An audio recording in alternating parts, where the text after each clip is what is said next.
TDP MLA Bonda Uma YCP నేతల్ని target చేశారు. విజయవాడ నుంచి మొదలు పెడితే గుంటూరు వరకు ఉన్న నేతలపై విమర్శలు గుప్పించారు బోండా. అంబటి రాంబాబుని వదలలేదు. మరోవైపు ఉమా నోటికొచ్చినట్టు మాట్లాడితే ఊరుకునేది లేదన్నారు వైసీపీ నేతలు. TDP MLA Bonda Uma full fire మీదున్నారు. విజయవాడ వైసీపీ నేతలను పేర్లు పెట్టి మరీ ఆరోపణలు చేశారు. మల్లాది విష్ణుపై అయితే తీవ్ర విమర్శలు గుప్పించారు. ఈ ముగ్గురు పరికిమాలోళ్ళు ఉన్నారు విజయవాడలో. ఒకడు దేవినేని అవినాష్, ఒకడు ఎల్లంపల్లి సీను, ఒకడు మల్లాది విష్ణు. వైసీపీ నేతలు హద్దుల్లో ఉండాలని వార్నింగ్ ఇచ్చారు బోండా ఉమా. అవినాష్, వెల్లంపల్లి వల్ల నియోజకవర్గంలో గొడవలు జరుగుతున్నాయన్నారు. పేని నాని రెచ్చగొట్టే మాటలు మాట్లాడొద్దన్నారు. మీరు రెచ్చగొట్టే మాటలు మాట్లాడొద్దు, బూతులు మాట్లాడొద్దు.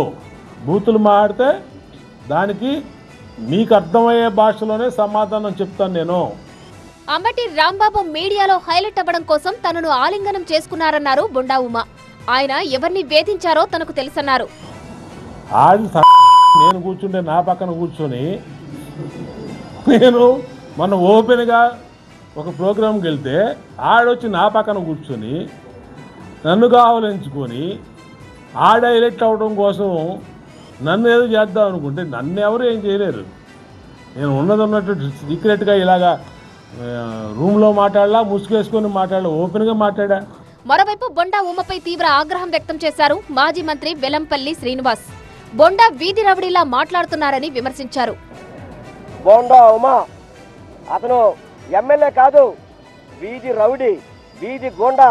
అతని మాటలు చూస్తుంటే అరే బొరే తురే ఏంటి అసలు ఏం మాట్లాడు. లెనిన్ సెంటర్ కావచ్చు, బీసెంట్ రోడ్డు కావచ్చు, బిఆర్టీసీ రోడ్డు కావచ్చు, ఫుడ్ కోర్ట్ కావచ్చు, ఎక్కడ బండి పెడితే అక్కడ డబ్బులు వసూలు చేసేవాడివి.